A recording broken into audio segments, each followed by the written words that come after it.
নমস্কার বন্ধুরা, আমার একটি নতুন ভিডিওতে সকলকে স্বাগত জানাই। আজকে শুক্রবার সকাল সকাল রেডি হয়ে গেছি টাইগার হিল দেখার জন্য। ঘড়িতে সময় এখন ভোর 4টে। দেখো, এখানে আমি রেডি হয়েছি, মাসি রেডি হয়েছে, মা রেডি হয়েছে, ভাগ্নিও রেডি হচ্ছে। শুধু বাবা যাবে না, বাবা ঘুমাবে। চলে এসেছে গাড়িতে উঠে পড়লাম। এবার যাওয়ার রাস্তাটা একবার দেখো। রাস্তার দুধারে শুধু ঘন জঙ্গলে ভর্তি। আর এই রাত্রিবেলায় আমরা যাচ্ছি টাইগার হিল দেখতে।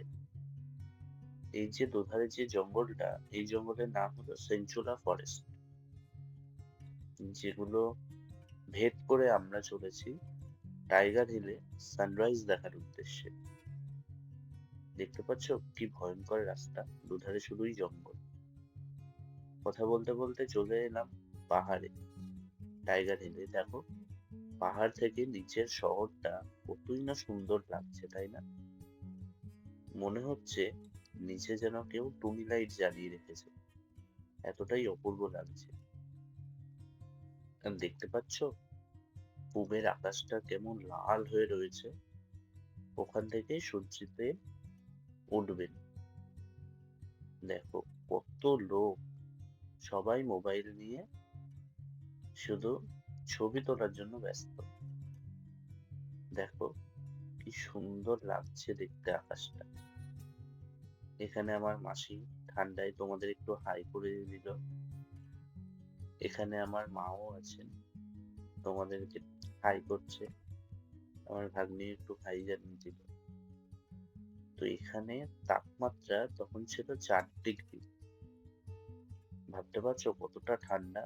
কিন্তু তার মধ্যেও দেখো প্রত্যেকটা মানুষ শুধু দাঁড়িয়ে আছে কখন সূর্যদেব উঠে তার মুচকি হাসির কিরণটা ফেলবে ওই যে কাঞ্চনজঙ্ঘা দেখতে পাচ্ছ তার উপরে। দাঁড়াও একটু জুম করে দেখাই, কি অপূর্ব লাগছে দেখো কাঞ্চনজঙ্ঘাটা, যাকে আমরা বলি স্লিপিং বুদ্ধা। ওই যে দেখো দেখা যাচ্ছে সূর্যি মামা, সূর্যদেব ধীরে ধীরে পাহাড় ভেদ করে উপরে উঠছে, আমাদের দেখা দিচ্ছে। দেখেছো কি অপূর্ব লাগছে দেখতে। এখানে তখন এতটাই ঠান্ডা যে হাত বের করে ভিডিও করব তোমাদের জন্য, সেটাও পারছিলাম না ঠিক করে। হাতটা জ্বালা করছিল, এত ঠান্ডা। আর দেখো পাহাড়টা কি অপূর্ব লাগছে, সাথে দেখো কাঞ্চনজঙ্ঘাটা কত অপূর্ব লাগছে। মনে হচ্ছে কেউ এক মুঠো রং কাঞ্চনজঙ্ঘাটার উপরে ঢেলে দিয়েছে, এতটাই অপূর্ব লাগছে। চলো, কাঞ্চনজঙ্ঘা দেখা হলো, সানরাইজ দেখা হলো। এবার ফিরছি বাড়ির উদ্দেশ্যে, মানে হোটেলের উদ্দেশ্যে। এখন আমরা হোটেলে পৌঁছে ব্রেকফাস্ট করে নেব, একটু ফ্রেশ হয়ে তারপরে আবার বেরোবো ঘুরতে দুপুরবেলা, সরি সকালবেলা, 9টা 9:30টার দিকে। এখন তো ঘড়িতে বাজে হচ্ছে 6:30। এখন রুমে গিয়ে আগে ফ্রেশ হবো, খাওয়া দাওয়া করবো, তারপরে বেরোবো। কথা বলতে বলতে রুমে পৌঁছে ফ্রেশ হয়ে বেরিয়ে পড়েছি আবার ঘুরতে। তো চলে এসেছি এখানে একটা জাপানিজ বুদ্ধ টেম্পল, যেখানে আছে বুদ্ধদেবের মন্দির। দেখো ওই যে বুদ্ধদেবকে দেখা যাচ্ছে।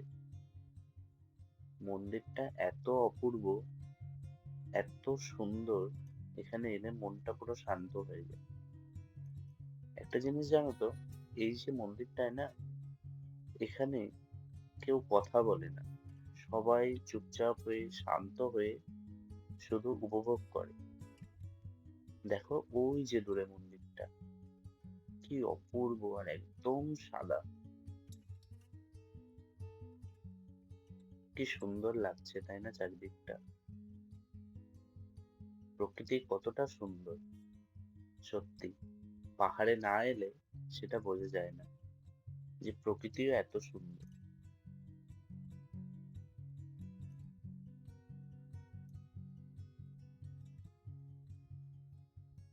দেখো, দূরে ওই যে পাহাড় দেখা যাচ্ছে, সাথে রয়েছে আমাদের প্রিয় কাঞ্চনজঙ্ঘা। আমরা মোটামুটি সবাই যখন পাহাড়ে আসি একটাই আশা নিয়ে আসি, যে আমরা কাঞ্চনজঙ্ঘাকে দেখতে পাবো। এই যে দেখো, বুদ্ধ মন্দিরে বুদ্ধদেবের মূর্তিটাও তোমাদেরকে দর্শন করিয়ে দিই। কি অপূর্ব লাগছে, সত্যি ভাবাই যায় না। বুদ্ধ মন্দির দেখা হয়ে গেল, নেক্সট আমরা এলাম জুতে, চিড়িয়াখানা। চিড়িয়াখানার ভেতরে আমরা যাইনি, কারণ দেখো, সত্যি কথা বলতে আমাদের কলকাতা চিড়িয়াখানাও তো আমরা দেখেছি।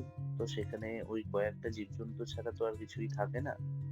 তো সুতরাং শুধু শুধু ওখানে ঢুকে আর সময় নষ্ট না করে আমরা ওখান থেকে বেরিয়ে পড়েছি, ওখানে আর যাই।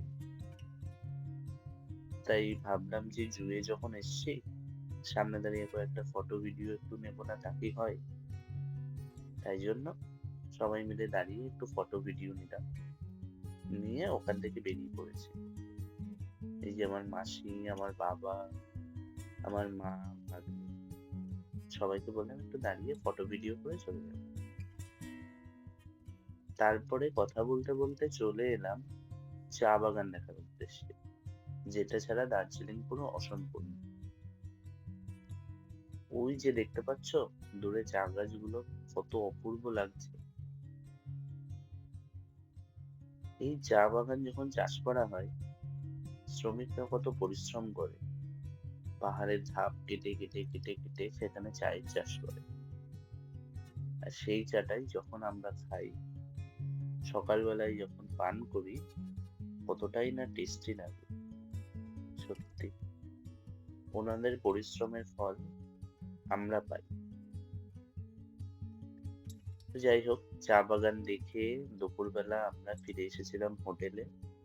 খাওয়া দাওয়া করে একটু রেস্ট নিয়ে সন্ধ্যাবেলায় আবার বেরিয়েছিলাম ঘুরতে ম্যাল রোডে, যেখানে আগের দিনও এসেছিলাম, তোমাদেরকে সেটারও গল্প বলেছিলাম।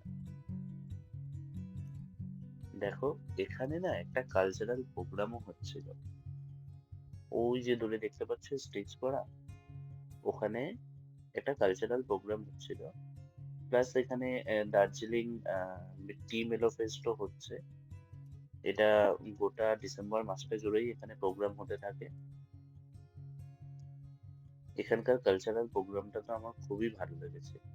এই যে এখানে যে সমস্ত মেয়েরা তাদের এক একটা রাজ্যের যে কালচার গুলো রয়েছে সেগুলোকে তারা অসাধারণ প্রতিভার মাধ্যমে ফুটিয়ে তুলেছে। দেখো,